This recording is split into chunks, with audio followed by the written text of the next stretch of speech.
Mami! Mami! Ano na naman ba yun, JJ?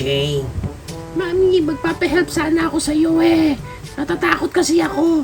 O bakit ka naman natatakot ngayon? Eh, may nakita kasi akong turtle doon. Ano ba naman yan, JJ? Para lang sa turtle, takot na takot ka na. Eh kasi mami, nakakatakot naman talaga siya. Ay nako. Sige ha, nasaan ba yung turtle na yan? Ayun siya oh. Squirt turtle.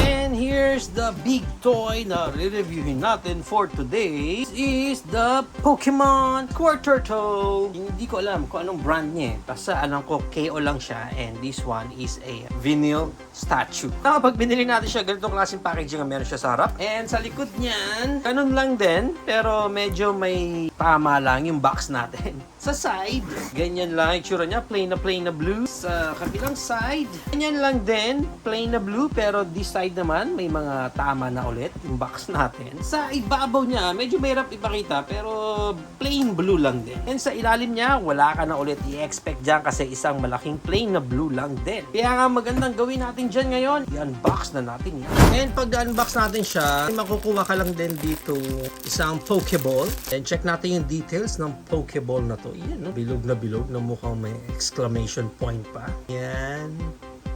Okay, yan ang issue ng kanyang Pokeball. And then para ma-open mo tong Pokeball, press mo lang itong sa gitna. Yan. Ayun. Okay, so ganun siya mag-open. Kung alam ko ito yung ibabaw o ito yung ilalim eh. Kasi mas maganda pag ganyan mo siya i-open. Ayan, no? Mas madali siya ma-open.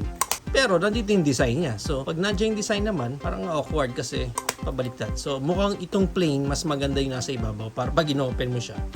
Ha! Although magaan lang din itong Pokeball na to. Next, we have here, nandito na ating main figure na nakasupot pa. Tanggalin natin yung supot dyan. Ang laki niya. Nakakatuwa. Ang laki niya. Check muna natin yung details dito ni Squirtle. Squirtle. Squirtle. Anyway, check natin yung details. Yung paint niya sa mata, okay naman. Maganda naman yung details niya dito sa kanyang eyes. And then, yung pagkakalbo niya dito, yung blue na blue, yung kulay niya. Maganda rin niya. Yung line niya dito sa mouth niya, okay din. Even yung sa nose niya. Okay, goods. And yung malaking belly niya dito na orange, para siyang soccer ball. Pero ang ganda kasi yung mga lines niya dito is naka-highlight pa ng mas darker na orange compared dito sa big tummy niya na to. Check pa natin. Ito yung sa paa niya. Okay, goods. Goods naman sa ilalim. Okay, yung shell niya sa likod. Yung tail niya pala, no? Parang Jigglypuff. Jigglypuff, Jiggly. Then yung shell niya dito, mas darker ng konti yung shell niya compared dito sa tummy niya. Although sa camera natin, parang same lang ng kulay. Pero sa personal, mas lighter yung yellow niya dito. And then, ang maganda dito, may panel line na rin, na black naman sa kanyang shell. Okay, good. Itong Squirtle na to, wala nang any articulation kahit saan. Talagang plain statue lang siya and may pagkabigat siya. Mabigat siya, mabigat. So talagang pinaka magiging purpose mo lang sa kanya is pang display siya. So dahil magiging pang display lang siya, maganda i-check natin thoroughly.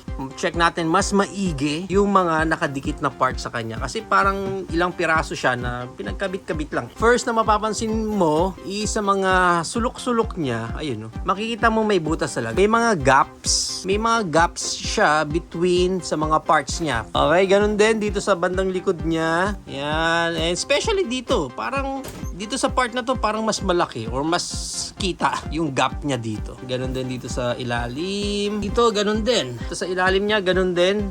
May mga gaps kang makikita in between. Even dito sa legs niya. Ayan o, mapapansin mo kaagad din. Pagdating sa paint up niya, dito sa body, mapapansin niyo meron ano. Hindi naman siya paint chip, pero hindi lang ganun ka-smooth. yung paint niya. Ayan, no? May mga part na kulang lang sa sanding. Pero hindi naman lahat. And hindi rin naman gaanong obvious. Pag tinitigan mo lang, doon mo lang mapapansin. Although pagdating sa ulo niya, namang gas-gas itong sa atin kasi bagong kuha natin to. Pero meron siya kaagad na mga konting marks lang na alam mong naalog sa box. Parang gano'n. Parang itong part na to, ayan, parang medyo may dumi na kaagad. Especially itong sa tail niya kasi, since malaki siya, hindi niya kayang tumayo sa dalawang paa niya. Okay, so kailangan niya talaga yung support nung tail niya. So that's why pag i-display niyo siya, unang madudumihan talaga itong part nung ilalim ng tail niya. Say for example, this one, no? Yan, no? So ito yung tayo niya pag naka-flat mismo yung paa niya. Dapat nakalutang itong tail niya. Pero pag binitawan ko yan, tumutumba talaga siya. Siyempre, mabigat yung head niya dito, yung shell pa niya, yung tail pa niya. So yung weight niya talaga is nandoon sa likod. Okay, so parang yung paa niya nakaangat na ng ganun. Kasi dito siya umaalalay. Kailangan suportahan talaga ng tail. It's either maglagay kayo ng support dito sa lalim ng tail niya para maka-flat yung paa niya, or hayaan mo siyang naka-display ng kaganyan. Mas lumaki tuloy yung tiyan niya. Ang height ng squirt turtle natin na to is around 16 inches. Ayan guys, 16 inches. Compare pa natin siya sa iba pa nating gigantos. Tulad ng ating Dreadnoughtus. Yan, ang comparison nila. And ilagay na rin natin yung ating Autobot Arc. Yan, ganyang kalaki yan. And just for the size comparison, nandito rin ang ating Jurassic Park, Dr. Ellie Sattler, para makita nyo kung gaano siya kalaki or kung gaano siya kaliit. Yan ang ating size comparison. If you are planning to buy this gigantic squirt turtle, ang price range niya is around 1,200 up to 1,600 pesos. Depende na lang again kung saan market kayo makakuha ng specific copy nyo nito. So there you have it now guys. Ito na ang ating Pokemon Squirt Turtle sa kanyang vinyl statue.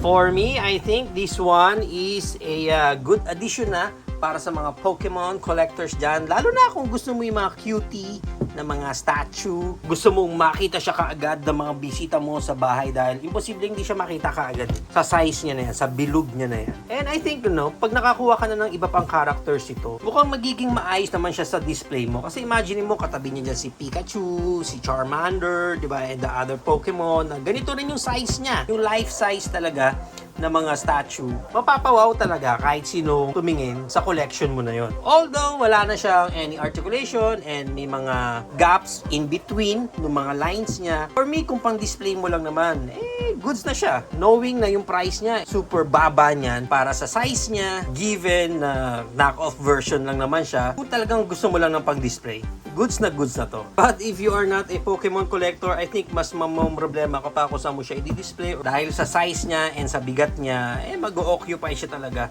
ng space sa collection mo. Yan ang maganda nga dito, may kasama pa siyang Pokeball. So pag dinisplay mo yan dyan, pwede mo siguro ilagay dyan sa gilid niya yung kanyang Pokeball or ilagay mo dito yung kanyang